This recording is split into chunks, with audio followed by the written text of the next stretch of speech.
G'day. 15 years, known each other. Why do I feel like I still don't know the whole story? Here's your chance today to tell it. I have nothing to say.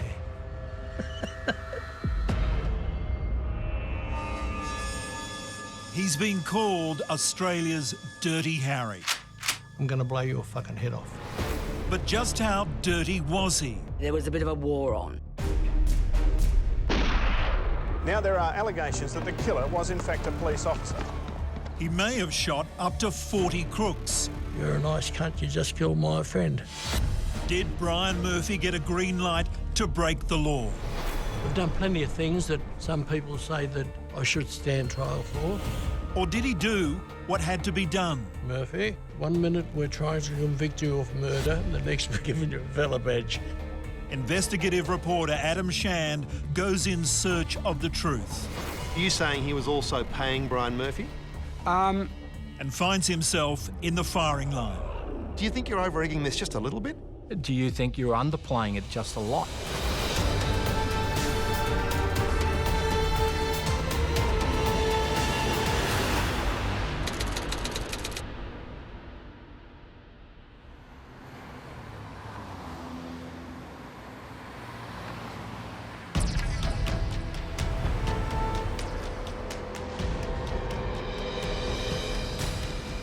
I met Brian Francis Skull Murphy in the summer of 2003 during Melbourne's Gangland War. I got to know him as we walked the streets of his old beat here in St Kilda. He vouched for me with cops and crooks to help me get inside the story. His advice and guidance almost certainly helped me keep safe. And we've written a book together. So I do feel a bit conflicted about telling his story. But as always, balance is important in understanding my complex friend. Our story begins in 1971. Brian Murphy's been in the job for 17 years. He's a detective sergeant and already a legend. But he's about to have a very bad day. He and a young constable become involved in a fracas with a Melbourne crim named Neil Collingburn. Collingburn, he was generally known as a slightly different kind of crook than most who you would meet on the dock. You know, the normal docker, one hand could cover a table. But Collingburn was more refined, dressed in beautiful suits, had very good manners.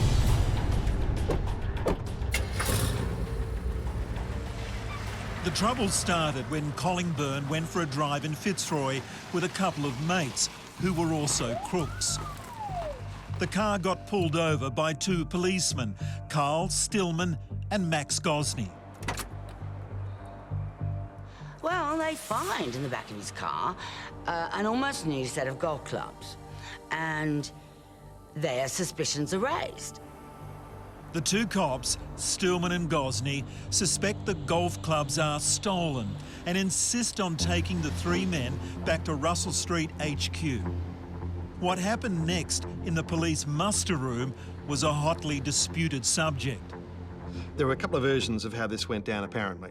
There's the police version. What do we know of the police version? OK, the police version is that Stillman, he was at the typewriter typing up his documentation, and apparently out of the blue, Collingburn launched himself at him and smashed him in the face.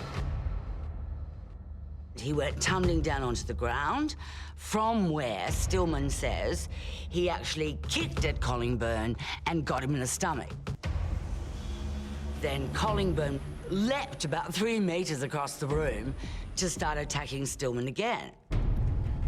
Until that moment, Senior Detective Murphy had no involvement in the unfolding drama in the muster room.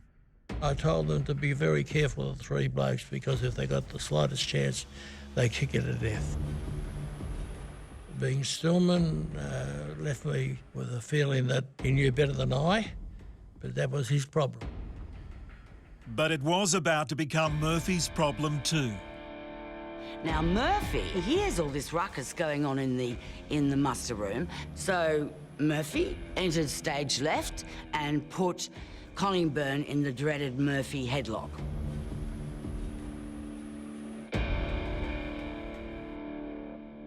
That's the police version. Order, according to the police, was restored. Now, the key part of the police testimony, which was later disputed in court, was how Neil Collingburn came to be kicked in the stomach. The police said that Stillman had kicked Collingburn in self-defence, having been king hit and knocked to the floor.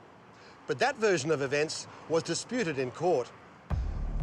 Remember, Collingburn had 2 mates with him in the car when the police stopped it. All 3 were taken to the muster room, and the 2 mates remembered things slightly differently to the police. They heard Murphy yell out, "The bash is on." Murphy and Stillman were punching and stomping on Collingburn, who was on the ground. So it was like an unprovoked attack. Stillman used the heel of his foot to stomp 6 times onto Collingburn's face and stomach. So according to the 2 associates of Collingburn, he was bashed, he was thumped, he was squeezed, he was jumped on.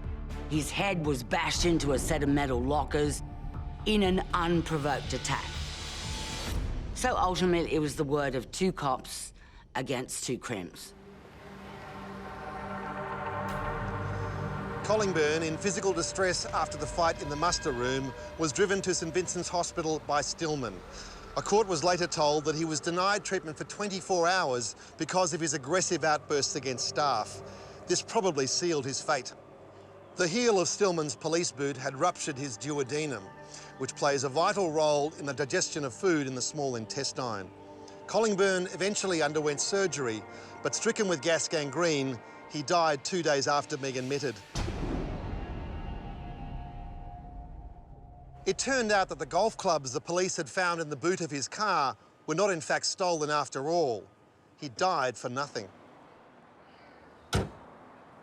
On the Sunday afternoon, I got a phone call. It was a policeman from Port Melbourne saying, "You're a nice cunt, you just killed my friend." I wished him all the best and hung up, and another policeman came in and he said, "And Murphy, you've had to better get out of this place because they're going to charge you with murder." Murphy and Stillman were both charged with manslaughter and suspended from Victoria Police. When their case went to trial, it was a closely watched affair. What did the jacket say? He didn't say nothing, actually. Just asked us why we're doing setting the car.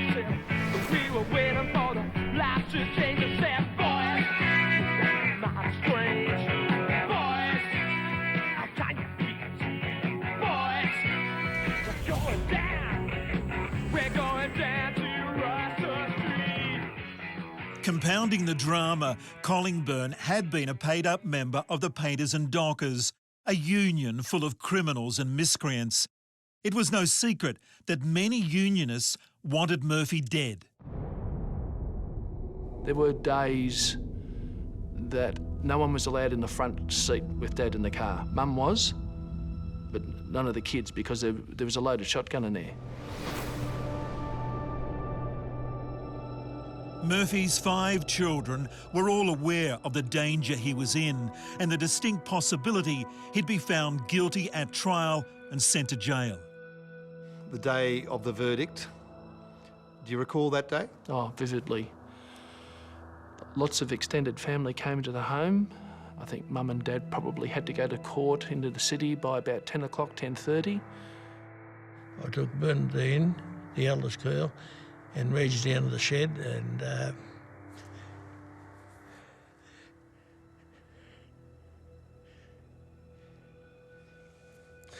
this is shocking. We had a chat about the distinct possibility that I may not come home for 10 years.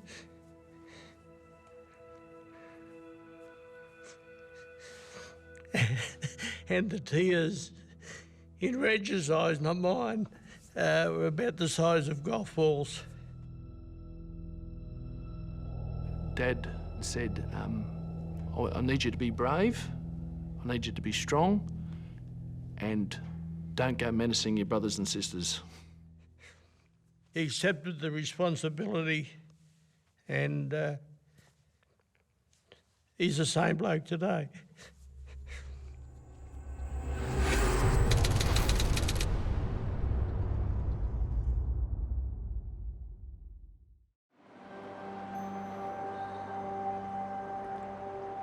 In 1972, Brian Murphy waited for his trial on manslaughter charges. It was the toughest time of his life. I went on a diet for about 3 months before the trial came up, and I rang Stillman one night and I told him I was on a diet and I gave him the smoke. So he said, "What are you doing that for?" I said, "Well, mate, if we go to jail, I want to be the fittest bastard to ever walk through those doors, and the first bloke that has to go at me, I'm going to kill him." In the end, the trial jury delivered a not guilty verdict. The court accepted that he died primarily because he was denied treatment for 24 hours at the hospital, not directly because of the injury he suffered back at Russell Street headquarters. Victoria Police gave Stillman and Murphy their guns and badges back, but this would not be a hero's welcome. We were reinstated by a fellow by the name of Carmichael. And Carmichael said, "Well, you've been acquitted of a charge of manslaughter today. That doesn't mean to say you're innocent." And it upset me. And that afternoon I thought I was going back to uniform. It was a form of punishment for nothing. Back to uniform, just the way a young Brian Murphy started out 17 years prior, with the values instilled by his parents. Both of them were the same. They both wanted the best for their children. My father had a shocking life when he was a young kid. Was a street fighter, and he knew what his values were, and he stuck by his values. And Mum was the same. But she had a good streak of old Irish anger in her and a sense of order, and she wasn't slow in telling people. That's right, she told people what she thought, and that's a good thing. How much did that drive your personality? You were very close to her. I suppose I picked up the traits that I thought suited me. And I was a bit hard to control as a kid. I had plenty of adjustments as I grew up, and usually from a strap or a clip over the ear, and I learned from it. And I don't have any regrets about the strappings that I got at school or the hidings that I got at home. They still be in good stead for the future. When he joined the police, young Constable Murphy had no problem adjusting those he felt needed it, especially domestic violence abusers. The first boss that I ever had at North Melbourne was a fellow by the name of Bill Banks, and he told me the first time we ever went out on a domestic, don't go back the second time. If the kids are under the table screaming, crying, wetting their pants, and the woman's laying down there with half her teeth kicked out of her head, give him more than what he gave them, and let him know what it feels like. I don't think I ever got called back a second time. Brian Francis Murphy, what's your reaction to that name? Now wry amusement. A character, very different from the average run-of-the-mill member of the police force. He was charged with manslaughter and was acquitted, and I believe rightly so, but one would think that that would have caused anyone to perhaps go into their shell a little bit. Brian didn't. If anything, he went a bit the other way, I think. Sort of threw out his chest and said, "You know, here I am, larger than life." Yes, after Brian had been acquitted, it was his first day on the street, and I had to go to Melbourne to chase down an alibi of a criminal. And Brian picked me up at the airport and was running me around, and one of the people I had to interview was being a groundsman at the Melbourne cricket ground. So he drove me there, and we climbed the fence and walked across the hallowed green, and Brian said to me, "There he is over there." And this particular fellow turned around, looked at Brian Murphy and saw him coming and just ran ran straight out the gates, and I don't think he's ever been seen since. I said to Brian, what was all that about? And he said, oh, I shot him in the arse once. By some accounts, Murphy shot up to 40 people during his Victoria Police career, none of them fatally. There's a reason that Brian Murphy was known as Melbourne's answer to Dirty Harry. Like his father, he never backed away from a fight. And like his mother, he was quick to anger. He also had an uncanny understanding of human nature and a willingness to use his police firearm and baton liberally when necessary. This combination made him a highly effective, if unorthodox officer, one the crooks of Melbourne learnt to fear and respect. Do you remember how Murphy would approach this thing when he'd target one crook? Do I remember how he did it? I can remember this occasion he'd gone home for lunch, and there's this character standing there in his neighbour's backyard armed with a screwdriver. Of all places to commit a burglary, this fella decided he'd pick Brian Murphy's next door neighbour's place. Some sort of confrontation occurs, as a result of which this fella's shot through the foot. I guess you're always that person who's prepared to do something about it, and sometimes to your detriment. There have been times, yes. In 1975, Murphy walked into a house unarmed to end a siege. For this action, he received the highest honour in the Victorian Police Force, the Valour Badge. You'd gone from the so-called killer of Collingburn to somebody who'd saved a life, and lo and behold, they pinned the Valour Badge on you.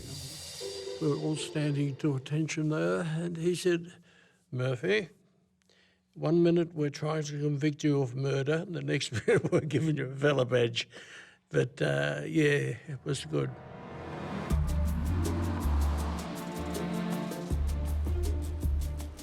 Murphy was back to being a detective, running his own race by the mid-70s, and getting results, even if his bosses were waiting for him to fail. They thought they had him in 1979 with the murder of armed robber Ray Chuck Bennett. The story began 3 years earlier at the Victorian Club, when the bookies were settling bets from the Easter race meetings. Bennett and his gang pulled off Australia's most daring heist, which became known as the Great Bookie Robbery. Get on the fucking floor! Want to get your hands down on the ground? Anyone moves, I'll blow your fucking head off. Let's go. So how much did they get away with? Well, there are estimates. No one really knows. Official estimates still put the haul at $1.5 million, but there are many in Melbourne who now say the figure could be as high as $5 million. There are many who estimate with 100 bookies there after a 3-day meet there was $15 million, which is so much more in today's money. Ray Chuck Bennett was never charged with a bookie robbery, but the underworld was never in any doubt. It didn't take long for the Kane brothers, two of Melbourne's most violent criminals, to approach Bennett about getting a payoff. Les and Brian were a little bit miffed that they hadn't been involved and probably wanted some of the proceeds. Not surprisingly, Bennett didn't want to surrender any of his profits, so he sent a very direct message to the Kane brothers. Police say Leslie Kane, a former painter and docker, was murdered in his Swan-Turner home, but his body was never found. 3 men were charged with Leslie Kane's murder: Lawrence Prendergast, Vincent Mickelson, and this man, Raymond Chuck Bennett. All were acquitted. Brian Kane believes that it's Ray Bennett and his associates who've killed his brother. How does he react? He's not happy. He plots revenge. So Ray Bennett had a new enemy to deal with, Brian Kane. But what did that have to do with Skull Murphy? Plenty, as it turned out. Murphy was also a sworn enemy of Bennett. They had a very personal feud, which came to a head in a confrontation one day. He said, I'm going to tell you something. At the time of my making, in the place where I want to, I'm going to blow your fucking head off. He's most probably the only bloke I've ever worried about. And I'm standing on the footpath and here comes Chuck, and one of his mates, and he tried to grab my gun. So it's a bit of a scuffle. He's gone back to the car and he's got a shotgun, his pump-action shotgun. And with that, about half a dozen Italians have walked between he and I. And I'm sure had those Italians not been there, I'd have been dead. Your critics will say that was the moment that you formed an intention to assist Brian Cain to murder Chuck Bennett. Not true. Coming up, Raymond Patrick Bennett was gunned down in the corridors of the courthouse. The killer stood at the top of a flight of stairs and fired 3 shots. They were sure that I'd be finished up getting charged with the murder of Chuck.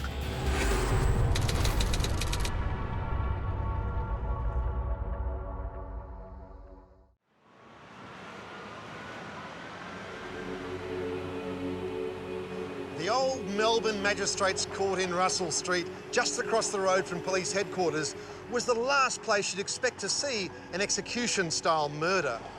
No one had ever been murdered inside a court complex in Australia, but that's exactly what happened in 1979, when Ray Chuck Bennett was shot dead while under the supervision of 2 unarmed police officers.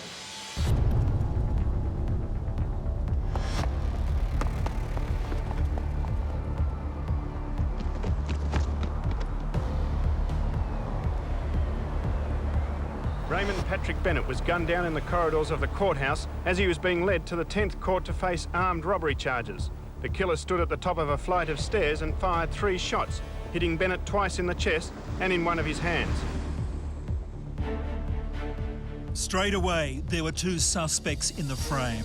The criminal Brian Cain, acting out of revenge for Bennett's hit on his brother Les, and Murphy, who Bennett had earlier threatened to kill.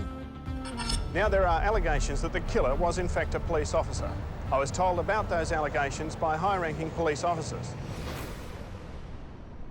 I have to say, Brian, for someone who wasn't involved, you know a lot about what happened.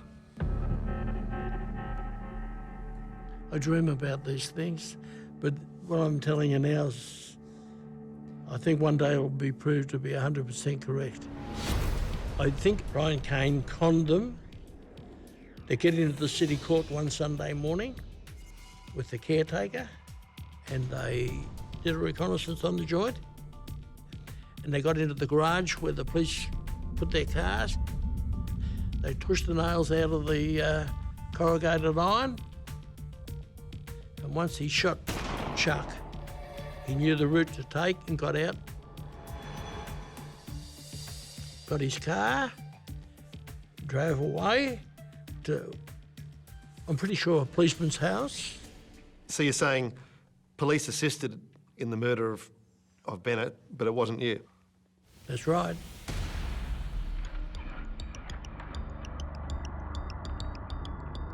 How did Murphy come to be a suspect? Well, look at the photo fit of the killer issued by police after the murder. A bearded man with a moustache and very specific glasses. Now look at this photo of Detective Brian Murphy, taken around the same time. He changed his appearance for a case he was working on. Hat, glasses, beard. According to Murphy, it was no coincidence. He looked the same as the killer. And the day before, on the Sunday, prior to the murder, was the Italian festival in Lygon Street, Carlton. I'd taken Margaret and youngest daughter, and as we've approached this coffee shop, Brian Cain's come out with a Kangol hat, glasses, photogrammetric glasses, the same as what I used to wear, and a beard. And I reckon he was setting himself up to do the murder the next day and had been growing the beard for weeks. Great confusion, it might have been you. That's right. Brian was a very violent criminal. Couldn't have cared less who he hurt or for what price.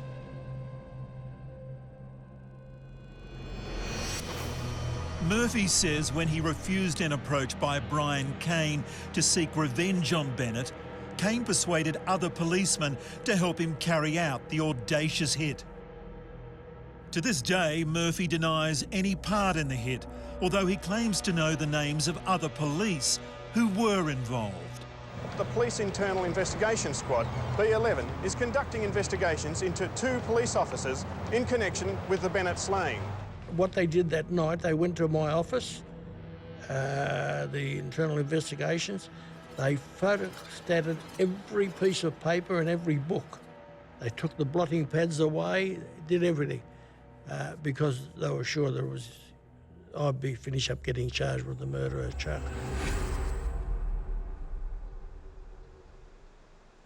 No one was ever charged over the hit on Ray Chuck Bennett, but Brian Kane met his own judgment in Brunswick's Quarry Hotel in November 1982.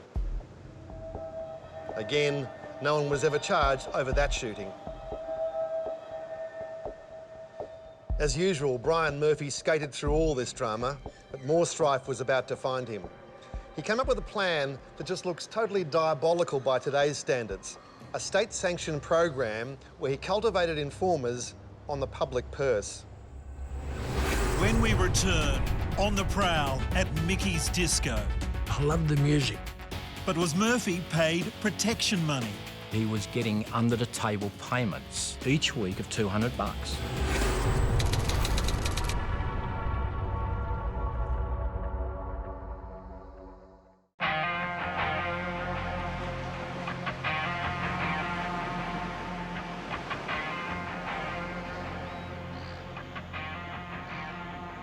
Swimming in natural seawater has been drawing Melburnians to the beautiful St Kilda sea baths since the 19th century. However, by the 1970s, the baths were in disrepair and were home to seedy nightclubs where the underworld and police mingled freely. Behind me was Mickey's Disco. Murphy described it as the devil's kitchen, and he couldn't get enough of it. He could be seen 5 nights a week until 3 a.m. prowling the edges of the dance floor. All in a good cause, of course.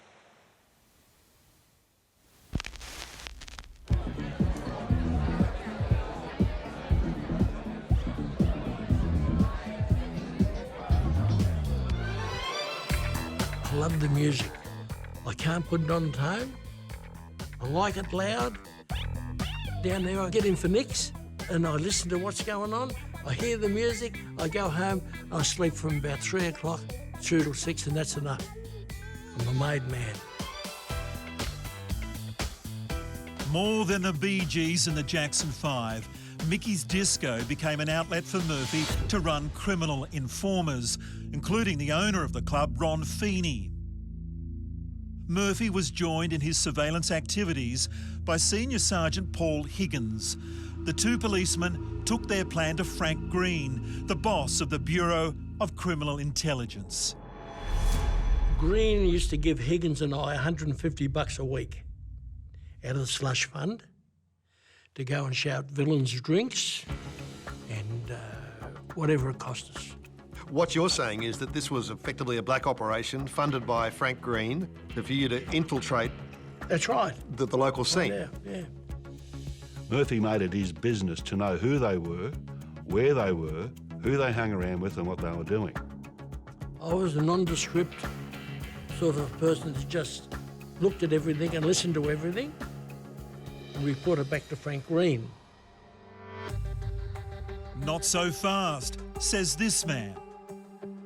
Ray, could you just introduce who you are and what you've been doing all these years? Ray Mooney.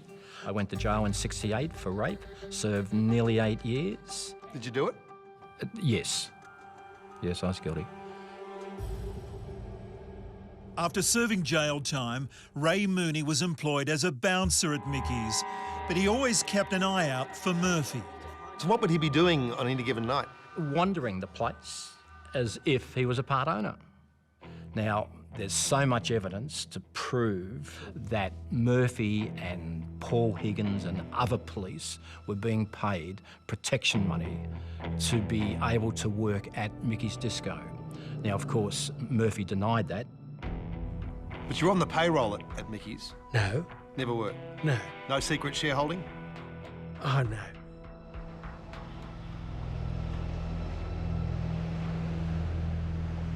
Murphy says the only cash payments he received came from a police slush fund, and that gave him access to a whole new world of intel for Victoria Police. The dog squad would often listen into his conversations with the Crims from a surveillance van parked on the nearby Lower Esplanade. And there was plenty to keep them interested. especially when Ron Feeney hired an aspiring hitman named Christopher Dale Flannery to work the door. These were the early days of Flannery's criminal career. Later, he'd call himself Mr. Rent-A-Kill. It was as rough as Gippsland, the whole place. But they took Chris on, and Chris's wife got the job as the receptionist. And one night, they had the listening device van on the other side of the lower esplanade. They're listening to everything. And Chris said, "That fucking van over there, I reckon that's full of coppers." I said, "Why don't you go over and knock on the fucking door, if you reckon they're coppers, and say g'day to them?" Because as soon as I said that, he said, "Pig's ass, pig's ass." Through his connections at Mickey's Disco, Murphy heard that Flannery was planning a hit on a Melbourne barrister and businessman, Roger Wilson. Murphy reported the plot to the homicide squad, who ignored it. Soon after, Wilson went missing. Mr. Wilson was last seen here at the factory premises at the corner of Currajong Street and Robbs Road in Footscray on Friday night. Police would later allege that Flannery and two accomplices forced Wilson off the road and drove him to a bush location where Flannery shot him dead. It was being rumoured that you had been retained as a hitman. Oh, that's incredible. It's just rubbish. You have heard these, though? Yes, I have. And what's your answer to that? It's just ridiculous. Totally untrue.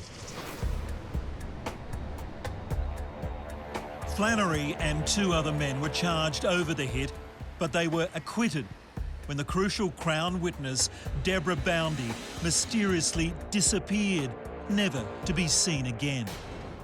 The atmosphere at Mickey's was becoming more toxic by the day. Ray Mooney maintains that Flannery, who became a shareholder alongside Ron Feeney, never liked having Detective Murphy in the house.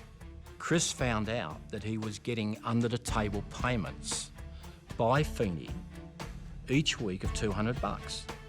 And the moment he found that out, he banned Murphy and all his cronies. It was only a matter of time before Mickey's went belly up. Flannery moved north to Sydney to pursue new opportunities for his rent-a-kill business. Meanwhile, Murphy began cultivating a new informer, one of the most unstable and dangerous criminals ever to walk the streets of Melbourne. Murphy's relationship with Dennis Allen would prompt a new set of allegations against Melbourne's toughest cop, and Victoria Police would pursue Brian Murphy in earnest. Next, is this the smoking gun? Why wasn't Murphy charged?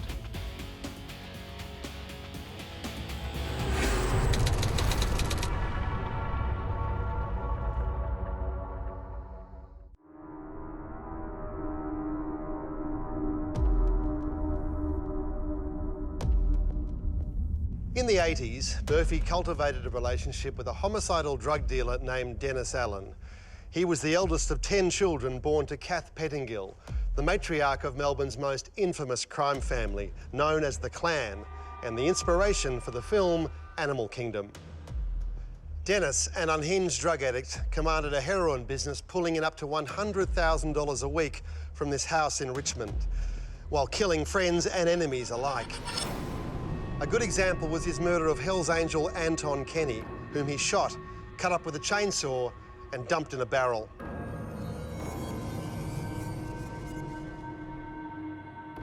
He's an extremely violent person. He killed people with swords, guns, axes, anything at all that he had readily available. What about the murders? How many people do you think he killed? Well, I think I know about 5. Some say there could be as many as 13. Yes, but I don't know all those people. Amidst all this murder and mayhem was Brian Murphy, who was a regular visitor to the house in Richmond. He'd often come here with Senior Sergeant Paul Higgins, who he was still working with. And this guy's a killer, a drug dealer, a killer, a really, really bad dude. But at the same time, he was comfortable talking to Murphy. Murphy claims Dennis Allen informed on over 30 armed robbers in 18 months. But there was a price to pay, and Allen was the chief beneficiary. Dennis would quite regularly receive phone calls from various officers just before a raid was about to take place on his premises. And there's absolutely no doubt, given the number of times that Dennis appeared in court on serious charges ranging from murder on down, and was granted bail time after time after time. And quite often, the reason that he was granted bail was because a police officer stood in the dock and said, I support this man's application for bail. And the allegation has long been that the closeness of the relationship must have been about bribery and corruption. Oh, yeah. But are you saying he was also paying Brian Murphy?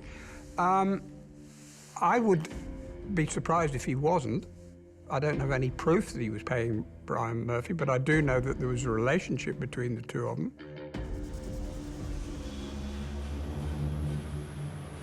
People often say to me, oh, he's this and he's that and the other. I said, well, OK, fine, you say that, but what's the evidence? He frequently worked with the late Paul Higgins. And when I was in charge of internal investigations, I had Higgins investigated and he was ultimately charged and jailed. They worked together quite a lot. Why wasn't Murphy charged?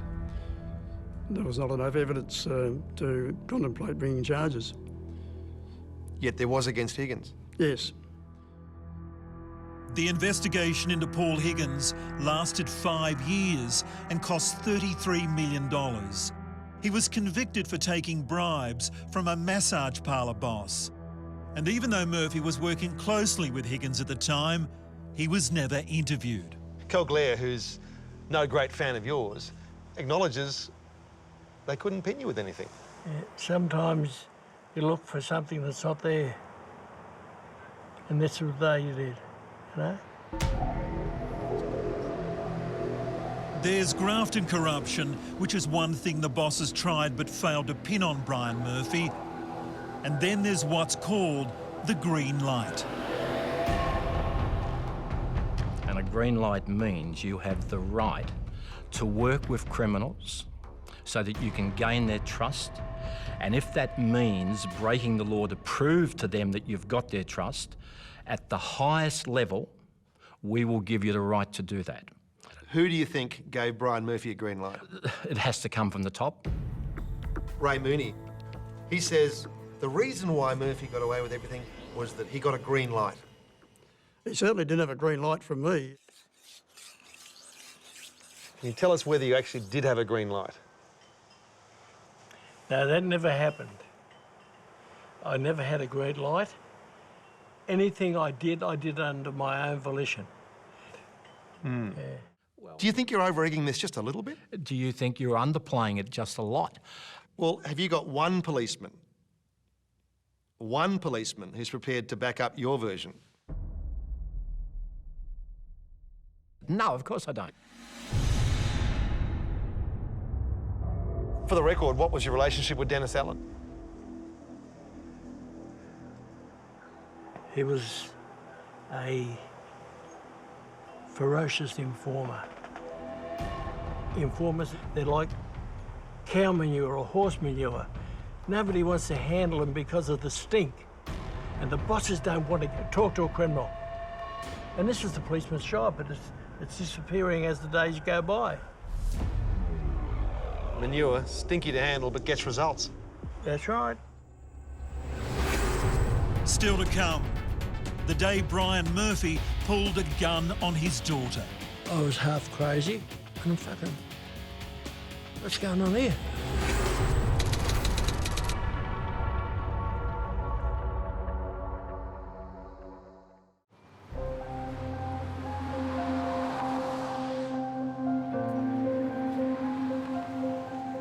By 1985, Brian Murphy was feeling under siege.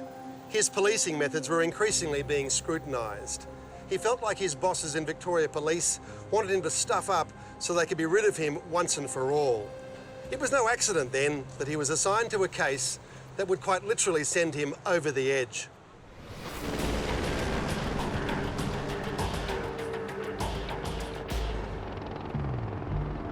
Pavel Marinov sparked Victoria's biggest manhunt after wounding 4 police officers at Noble Park. 41-year-old Sergeant Brian Stoop was rushed to hospital, critically wounded after being hit by 4 bullets. In June 1985, a Bulgarian army deserter, Pavel Marinov, became Australia's most wanted man. In multiple shootouts, he wounded 6 police officers. 1 never walked again. It triggered an 8-month police manhunt. The media called Marinov Mad Max. He was consistently winning gun battles with the coppers, so that's why the job was given to the Major Crime Squad for a start off. And Murphy played a major role in that investigation. Murphy threw himself into the investigation with a zeal that even surprised him. He worked on the case day and night for months and was involved in 150 raids in the search for Mad Max. Police believe the 39-year-old former Bulgarian soldier had been sheltered by a network of friends throughout the state. One time there was a raid on in Footscray following a report that a family had been harbouring Mad Max. Myself and another detective from the Major Crime Squad, it was our turn to be cut-offs, which meant you waited at the rear of the building in case anybody came out the back. Anyway, we hear the entry, we hear the front door being smashed in, we hear window glass breaking, all the diversions and stuff. All of a sudden, a woman appears at an upstairs window, literally flying out the window, wearing a pink nightie. I'll never forget it. She flies out the window and hits the ground quite heavily. And she'd jumped out of the window herself. These people actually harbouring Mad Max. So rather than face you in that mad bull state, she jumped out a window. Yeah, but she had mental problems prior to that. Murphy by now was facing demons of his own. He'd hunted down hundreds of crooks over the years, but Mad Max continued to elude him. I was given that job because the hierarchy decided that I would finish up killing Mad Max if we got him, and they could charge me with murder. Or I'd stuff up that bad that I'd do something and get myself the sack. I didn't realise it, but I went from about 90-something kilos to 70 in a month. I'm not doing any more. I'm going to go sick. Murphy was off the case and recovering at home by the time his colleagues caught up with Mad Max. The gunman's flight ended with his death in a shootout on February 25th off the Hume Highway at Calcallo, north of Melbourne.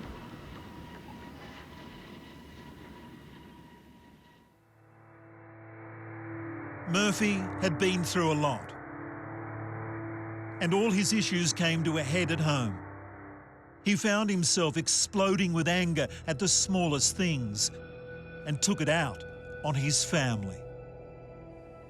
You got to the stage where you and Bernadine, your eldest daughter, you can both fire up at each other, and there was a big argument, and she slammed a door. And broke the lead light. Mortal sin. And I was half crazy. And she went in the backyard and I chased her, and I put my gun out. And I'm fucking, what's going on here? So that was a moment when you just said, enough's enough. Yeah.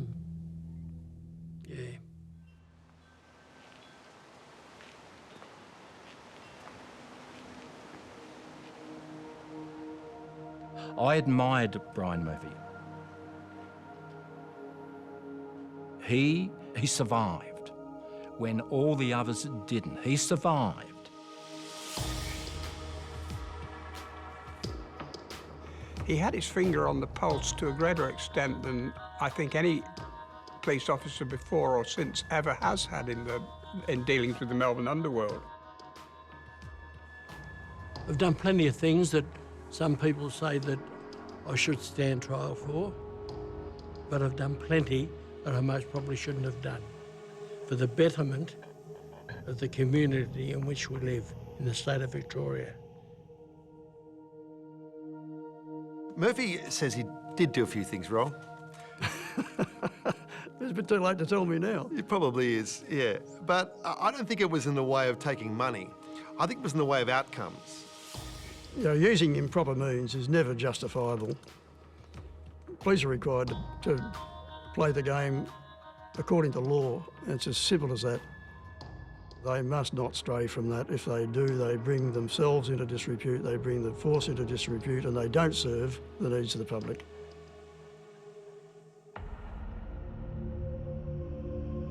The guys respected him. He was a father figure to a lot of young fellas, a lot of young detectives. Brian was a classic fellow as far as teaching young guys how to do it right and stay out of trouble.